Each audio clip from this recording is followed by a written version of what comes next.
નમસ્કાર, આપ જોઈ રહ્યા છો કચ્છ ઉદય ટીવી સમાચાર. હું છું ડેઝી શાહ. બુલેટિનની શરૂઆતમાં એક નજર મુખ્ય સમાચારો પર.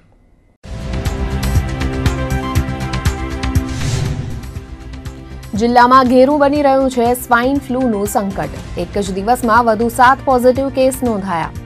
ભુજ શહેર તાલુકામાં સૌથી વધુ કેસ. ભુજ નશાબંધી કચેરીના અધિક્ષક N.A. દેવાણી 1000ની લાંચ લેતા એસીબીના છટકામાં રંગે હાથ સપડાયા. હેલ્થ પરમિટ રિન્યૂ કરવા 4000 માંગેલા. વિવાદી રહ્યો છે કાર્યકાળ. કચ્છ પર તોડાતું માનવ સર્જિત જળ સંકટ. ફેબ્રુઆરીમાં માળિયા ખાતે દાયકા જૂની મશીનરી બદલાશે. સળંગ 1 અઠવાડિયું પાઇપલાઇન વાટે નર્મદાના નીર ન મળવાની ભીતિ. 36 શાસ્ત્રીય રાગ પર આધારિત ચિત્ર દોરનારા કચ્છના પ્રથમ ચિત્રકાર નવીનભાઈ સોનીને ગૌરવ પુરસ્કાર જાહેર. સદગત બાબુભાઈ રાણપુરાના શિષ્ય નવીનભાઈ છે સિદ્ધહસ્ત ચિત્રકાર. અને અપર એર સાયક્લોનિક સર્ક્યુલેશનથી પશ્ચિમ કચ્છમાં ઠેર ઠેર માવઠા. વાદળોના કારણે ઠંડીમાં ઘટાડો. 2 દિવસ બાદ ઠંડીની તીવ્રતા વધવાની આગાહી. દારૂ પીવા અપાતી હેલ્થ પરમિટને રિન્યૂ કરવા માટે અરજદાર પાસે લાંચ માંગનારા ભુજની નશાબંધી અને આબકારી કચેરીના અધિક્ષક નટવરલાલ અમરશીભાઈ દેવાણી એસીબીની ટ્રેપમાં રંગે હાથ સપડાઈ ગયા છે. ભુજના મનીષ રાજેન્દ્ર પ્રસાદ શર્મા નામના એક અરજદારે હેલ્થ પરમિટ રિન્યૂ કરવા માટે રિન્યુઅલ પ્રોસેસ હાથ ધરી હતી. ત્યારે N.A. દેવાણીએ પરમિટ રિન્યુઅલ પેટે તેની પાસે 4000 રૂપિયાની લાંચ માંગી હતી. જે પૈકી 1000 રૂપિયાની રકમ સ્વીકારતા દેવાણીને એસીબીએ તેમની જ કચેરીમાં સફળ ટ્રેપ ગોઠવી સપડાવી દીધા છે. ઓફિસનું કામ પૂર્ણ થવાના સમયે સાંજે 5:30 વાગ્યાના અરસામાં એસીબીએ આ ટ્રેપ ગોઠવી હતી. એસીબીની ટ્રેપથી નશાબંધી શાખામાં વ્યાપ્ત ભ્રષ્ટાચાર ખુલ્લો પડી ગયો છે. અગાઉ પણ આ કચેરી ભ્રષ્ટાચાર લીન હોવાના આરોપ થતા હતા. ઉલ્લેખનીય છે કે દેવાણીના કાર્યકાળ દરમિયાન ગત વર્ષે એક જ વર્ષમાં સેંકડો હેલ્થ પરમિટ ઇસ્યુ થઈ હતી. આ વિવાદમાં ભુજની જીકે જનરલ હોસ્પિટલના સિનિયર ફિઝિશિયન ડોક્ટર કશ્યપ બૂચનું નામ પણ ઉછળ્યું હતું. આ અંગે રાજકોટ સ્થિત આરોગ્ય વિભાગના ડેપ્યુટી ડિરેક્ટરે તપાસ પણ હાથ ધરી હતી, પરંતુ અંતે તેમાં કોઈ કાર્યવાહી થઈ નહોતી. તે દરમિયાન દેવાણી લાંચ લેતા રંગે હાથ ઝડપાતા ફરીથી જૂના વિવાદો સપાટી પર તરવા માંડ્યા છે. એસીબી દ્વારા બુધવારે દેવાણીના સુરતના અડાજણ ખાતે આવેલા નિવાસસ્થાન અને ભુજના સરકારી ક્વાર્ટર ખાતે સર્ચ ઓપરેશન હાથ ધરાય તેવી શક્યતા છે. N.A. દેવાણી જેવો વર્ગ 2 કક્ષાનો અધિકારી લાંચના છટકામાં સપડાતા અન્ય ભ્રષ્ટ સરકારી તંત્રોમાં પણ ફફડાટ ફેલાઈ ગયો છે. એસીબીના બોર્ડર રેન્જ એકમ દ્વારા આ ટ્રેપ ગોઠવવામાં આવી હતી. જિલ્લામાં સ્વાઇન ફ્લૂનું સંક્રમણ સંકટમાં ફેરવાઈ રહ્યું છે. આજે વધુ 7 દર્દીના પોઝિટિવ કેસ આવતા કુલ આંકડો 36 પર પહોંચ્યો છે. માત્ર 20 જ દિવસમાં 36 કેસ નોંધાતા આરોગ્ય તંત્ર પણ ચિંતામાં મુકાઈ ગયું છે.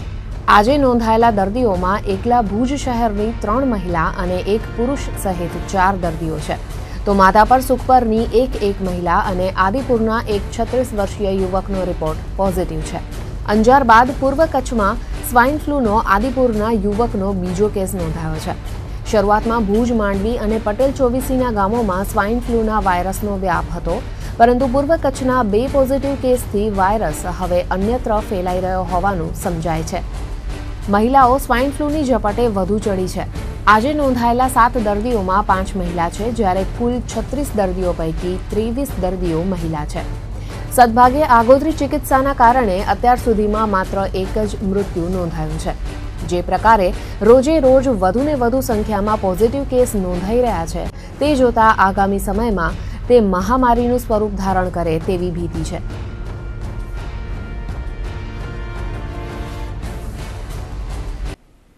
કચ્છમાં ફેબ્રુઆરીના પ્રથમ સપ્તાહમાં પાણીની વિકટ પરિસ્થિતિ સર્જાવાના એંધાણ છે.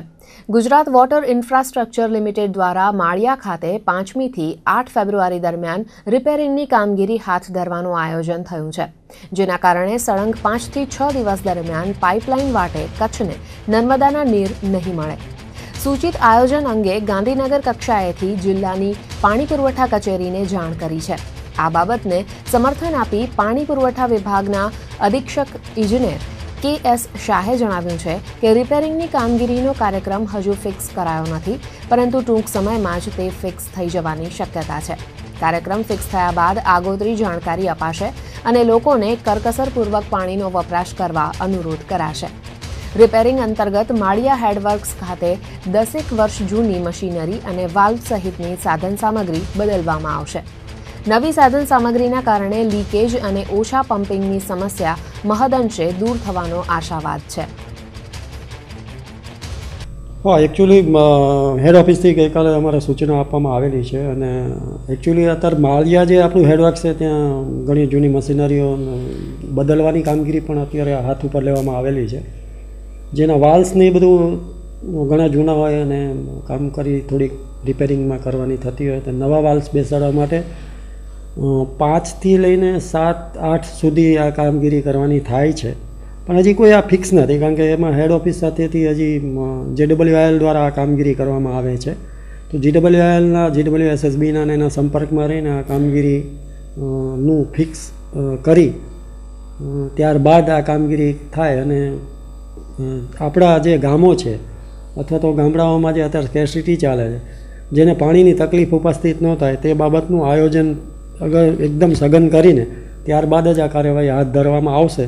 અત્યારે હાલ આ કોઈ ફિક્સ નથી, ફિક્સ થવાની શક્યતાઓ છે, જેથી આગળથી જ કરકસરથી અને એવી રીતે પાણી પુરવઠો વપરાય તેવી અમારા ગામ લોકોને પણ વિનંતીઓ છે.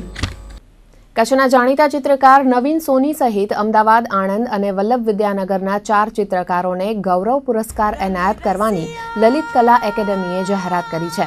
રમતગમત, યુવા અને સાંસ્કૃતિક વિભાગ અંતર્ગત આવતી લલિત કલા એકેડેમીએ ચિત્રકલા માટે નવીન સોનીને એવોર્ડ આપવાની જાહેરાત કરી છે.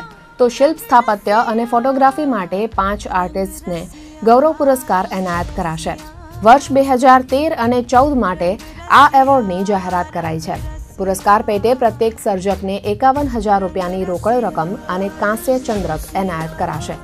નવીનભાઈ સોનીએ સ્વામિનારાયણ મંદિરોમાં સહજાનંદ સ્વામીના વિચરણ અને લીલાઓના અનેક મનોહર ચિત્રો દોરેલા છે.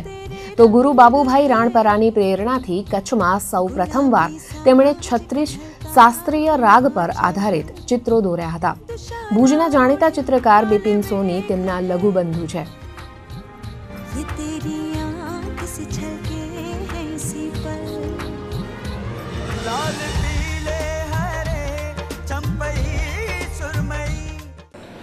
સ્વાભાવિક આનંદની લાગણી તો અનુભવીએ છીએ.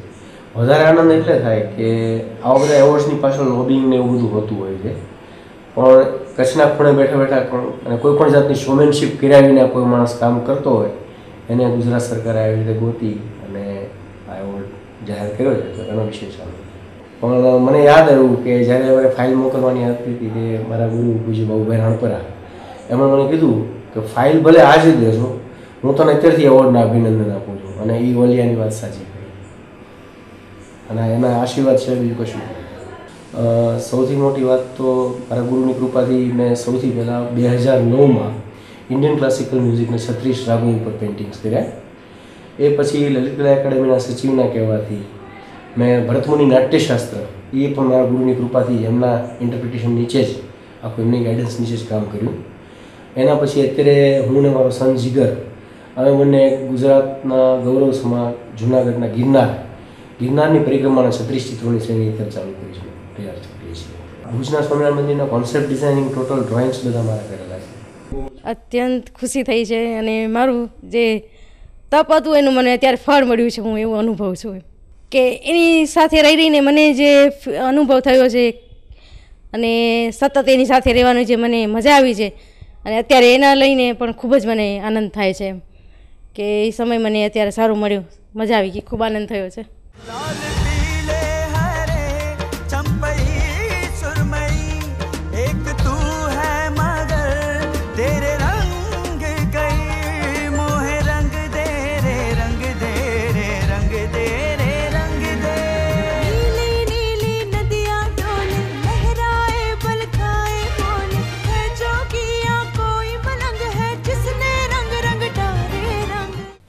આગળ જોઈશું ભર શિયાળે માવઠાના અને ઠંડી વધવાની આગાહીના સમાચાર, પરંતુ તે પહેલા નાનો કોમર્શિયલ બ્રેક.